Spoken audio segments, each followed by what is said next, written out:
ভোটচোর হাসিনা প্রকৃতপক্ষে নির্বাচনে পাঠায় দিছিল। গত 7ই জানুয়ারিতে অনুষ্ঠিত ভোটারবিহীন ডামি নির্বাচনের মধ্য দিয়ে সে জনপ্রতিনিধিত্ব যাচাইয়ের ব্যবস্থা ধ্বংসের নিকৃষ্ট সকল ধারণাকে অতিক্রম করে পৃথিবীতে কলঙ্কের এক নতুন দৃষ্টান্ত স্থাপন করছিল। দ্বিতীয়ত, মুজিবের একটা গুম বাহিনী ছিল, সাদা টয়টায় ঘুরে বেড়াইতো, যাকে তাকে তুলে নিয়ে যেত তাকে আর খুঁজে পাওয়া যেত না। একই রকম ভাবে হাসিনারও গুম বাহিনী ছিল। খুনি হাসিনা বিচার বহির্ভূত হত্যাকাণ্ডে এত ব্যাপকভাবে বৃদ্ধি করে যে এক পর্যায়ে আমেরিকা র্যাবের উপরে নিষেধাজ্ঞা জারি করতে বাধ্য হয়। এটাই ছিল দস্যুরানী হাসিনার বিশাল উন্নয়ন ঘটানোর সহস্র গল্পের পিছনে লুকায় থাকা তার আসল কাহিনী। তার আমলে হাজার হাজার লোক মারা গেছে, অজস্র মানুষের জীবন প্রদীপ নিভে গেছে, অসংখ্য মানুষ পঙ্গু হয়েছে, দৃষ্টিশক্তি হারাইছে, দেশান্তরী হয়েছে। পুলিশ, আনসার, র্যাব, বিজিবি এবং আওয়ামী লীগ ও তার বিভিন্ন অঙ্গ সংগঠন এবং ভয়ঙ্কর ছাত্রলীগের সন্ত্রাসী হামলায় প্রাণ হারাইছেন বহু নারী পুরুষ। স্বদেশের শত শত নাগরিককে গুম করা হয়, তাদের উপরে চালানো হয়েছে অমানবিক নির্যাতন। এমন নির্মম অত্যাচারের জন্য তার যে সমস্ত বন্দিশালা বা আয়নাঘর তৈরি করছে সেই সব দেখে এবং সেখানে আটকদের উপরে ভয়াবহ নিপীড়নের বিবরণ শুনে দেশবাসী এবং বিশ্ববাসী আজ স্তম্ভিত এবং বাকরুদ্ধ হয়ে পড়ছে। তৃতীয়ত, স্বৈরাচারী মুজিব লুটপাটের যে রাস্তা তার মেয়েকে দেখায় দিয়েছিল, খুনি হাসিনার আমলে সেই সড়ক দৈর্ঘ্যে প্রস্থে শতগুণে বেড়া গোটা অর্থনীতিকে গিলে ফেলছে। আজ অবস্থা এমন পর্যায়ে পৌঁছেছে যে হাসিনার সামান্য পিয়নো 400 কোটি টাকার মালিক বনে গেছে। উন্নয়নের ধোঁয়া তুলে হাসিনা এবং তার লেসপেন্সারেরা এবং সহযোগীরা দেশ থেকে 80 বিলিয়নেরও বেশি ডলার বিদেশে নিয়ে গেছে। তার উৎসাহ এবং প্রত্যক্ষ সহযোগিতায় এই সমস্ত লুটেরাদের জন্য বিভিন্ন উন্নত দেশে তৈরি হয়েছে বেগম পাড়া।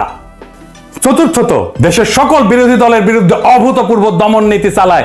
রাজনৈতিক প্রতিপক্ষের লাখ লাখ নেতাকর্মীকে বিনা বিচারে আটকায় রেখা, লক্ষ লক্ষ মিথ্যা মামলা দিয়া, এলাকা ছাড়া, থানা ছাড়া, জেলা ছাড়া কইরা পুরা নির্বাচনী ব্যবস্থা ধ্বংস করে দিয়া খুনি হাসিনা দেশকে বিরোধী রাজনীতি শূন্য করে ফেলতে চাইছিল। প্রকৃতপক্ষে সে নব্য বাকশালের পত্তন করছিল। দেশের নির্বাহী, আইন, বিচার বিভাগ এই সবই সে ঢুকায় ফেলছিল তার হাতের মুঠায়। বেঘরে নিহত তার বাবার মতো সেও নিজেকে স্থাপন করছিল রাষ্ট্রের উপরে এক অতি রাষ্ট্রের ভূমিকায়। পঞ্চমত, ভিন্ন আরেক দিক থেকে তুলনা করলে মুজিবের বাকশালের চেয়ে খুনি হাসিনার নব্য বাকশাল ছিল অনেক বেশি ভয়ঙ্কর। আর তা হলো আইকন মুজিবের আদলে সে ফ্যাসিবাদী বাকশালী শাসন কায়েম রাখার জন্য লক্ষ প্রাণের বিনিময়ে অর্জিত আমাদের স্বাধীনতা, সার্বভৌমত্ব, আঞ্চলিক অখণ্ডতাকে বিসর্জন দিয়া দেশটাকে ইন্ডিয়ার উপনিবেশ বানায় দিছিল। মোদির মৌলবাদী হিন্দুস্তানের সক্রিয় সাহায্য ছাড়া হাসিনার পক্ষে তার ফ্যাসিবাদী শাসন তথা মুজিবীয় আইকন এবং মিথ্যার ভরা ভাবমূর্তি বজায় রাখার আর কোনো উপায় বা পথ অবশিষ্ট ছিল না। জরুরি আর একটা দিক আমাদের নিরীক্ষা করা উচিত। মুজিবকে মেনে নিলে তা কেবল খুনি হাসিনা এবং তার পরিবারের ফ্যাসিবাদী শাসনের অধীনে প্রজন্মের পর প্রজন্ম কাটানোর জন্য যথেষ্ট ছিল না। একই সাথে আওয়ামী লীগ ইন্ডিয়ার কাছে গোটা বাংলাদেশকে বন্ধক দিয়া মুসলিম বিদ্বেষী প্রতিবেশী দেশের উপনিবেশের প্রজার দুর্ভাগ্য বরণে বাধ্য করতে চাইছিল আমাদেরকে। এর বিরুদ্ধে আমরা আমাদের দ্বিতীয় মুক্তিযুদ্ধ শুরু করছিলাম। আমরা জানতাম এই যুদ্ধে জিততে হলে মুজিবের হাত ধরে আসা বাকশালী ফ্যাসিবাদকে চিরতরে কবর দিতে হবে। নারী পুরুষ নির্বিশেষে বাংলাদেশের কিশোর তরুণ যুবকেরা তা করে দেখাইছে। আমরা জানতাম জিততে হলে অর্থাৎ বিজয়ের রঙিন পতাকা ছিনা আনতে হলে ইন্ডিয়ার আধিপত্যবাদের কালো হাতকে চিরতরে ভেঙে দিতে হবে। বাংলাদেশের বীর জনতা হেলিকপ্টার, গানশিপ, আর্মার্ড ভেহিকল, গুলি, স্নাইপার, টিয়ার গ্যাস, লাঠির মুখোমুখি দাঁড়ায় শত শত প্রাণ বিসর্জন দিয়ে হাজার হাজার চোখ হারিয়ে অঙ্গহানি ঘটায় মহাগৌরবের সাথে দেশের জন্য পবিত্র সেই কর্তব্য এবং দায় সম্পন্ন করছে। আমরা এক নদী রক্ত পেলায় আবার আমরা স্বাধীনতার সূর্যকে ছিনায় আনছি। এই মহান যুদ্ধে বিজয়ী হওয়ার সাথে সাথেই বাস্তবেই মুজিবের ফ্যাসিবাদী আইকন ভেঙে চুরে টুকরা টুকরা হয়ে গেছে। ইনশাল্লাহ নিশ্চয়ই আর কোনোদিন এই মহাদানব বাংলার পবিত্র মাটিতে ফিরে আসতে পারবে না। সুতরাং আজকে পরাজিত শক্তির যেসব এজেন্টেরা 15ই আগস্টকে জাতীয় শোক দিবস হিসেবে পালন করার ধৃষ্টতা দেখায়, প্রস্তাব করে, তাদেরকে স্পষ্ট ভাষায় বলে দিতে চাই, গণতন্ত্র হত্যাকারী মুজিবী আইকনের স্থান নব্য স্বাধীন দেশে আর কখনোই হবে না। এই ধরনের অপচেষ্টা আপনারা বন্ধ করেন। এই মোহ চিরদিনের জন্য ত্যাগ করেন। প্রাণপ্রিয় মাতৃভূমিতে এই দিবসটি আর কোনোদিনই মুজিবের নামে পালন করা হবে না ইনশাল্লাহ। এখন থেকে প্রত্যেক বছর 15ই আগস্ট এই দিনটি আমরা গণতন্ত্র পুনরুদ্ধার দিবস হিসেবে বিপুল উৎসাহের সাথে আনন্দ উল্লাস এবং উৎসবের সাথে পালন করব। আমরা স্মরণ করব সেই বিপ্লবী বীরদের যারা আমাদেরকে এই 15ই আগস্টে গণতন্ত্র উদ্ধারের ক্ষেত্রে সেনানীর ভূমিকা, পথ প্রদর্শকের ভূমিকা এবং বিপ্লবী ভূমিকা পালন করছিল। আমরা এইখানেই থেমে থাকবো না। আমাদের বিপ্লবের একটা প্রধান অঙ্গীকার হলো ফ্যাসিবাদকে চিরতরে বিদায় করা। আমরা সেই পবিত্র অঙ্গীকার অবশ্যই বাস্তবায়ন করব। যারা ফ্যাসিবাদকে ফিরে আনতে চায়, একে পুনর্বাসন করতে চায়, তাদেরকে হুঁশিয়ার করে বলতেছি, এখানে থামেন। এই প্রসঙ্গে ব্রিগেডিয়ার সাখাওয়াত হোসেন আপনারে বলতেছি, যথেষ্ট বলছি, আপনি থামতেছেন না।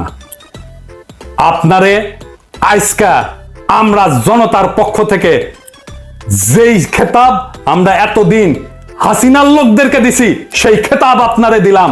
এডিটর সাহেব জাউরার জাউরা সিল মেরে দেন। আরেকবার মারেন, 3 বার মারেন, শুয়ারের বাচ্চা, তোর পাছার মধ্যে সিল মেরে দেবো আমি। হারামজাদা, তুই খুনিদেরকে সংগঠিত হতে বলার কে? কোন এখতিয়ারে, কোন জোরে তাদের পুনর্বাসিত করতে চাস? তুই কার স্বার্থে, কোন পক্ষে কথা বলতেছিস? শুয়ারের বাচ্চা, তোর স্বরাষ্ট্র মন্ত্রণালয় তোর পাছা দিয়ে গুটি ঢুকাই দিব। হারামজাদা, বান্দির পুত, মাদারচোদ।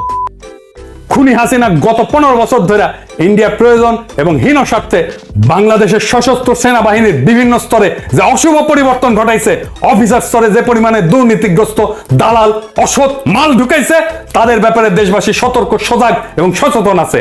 ইন্ডিয়ার অনুমোদন নিয়ে বসানো সেনাপতিরা এই মাদারচোদ সাখাওয়াত তোরে এই অন্তর্বর্তীকালীন সরকারের মধ্যে ঢুকাইছে। আমরা জানি তুই কিভাবে ঢুকছিস।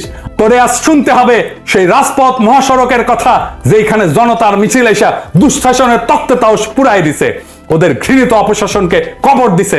জনতার যেই মহাশক্তি, তাদের যদি চিনতে না পারিস, তোরে আমরা চিনাই দেব টাইম মতো। ঘাড় ধইরা ওই সচিবালয় থেকে বের করে দেব পাছায় লাথি দিয়া।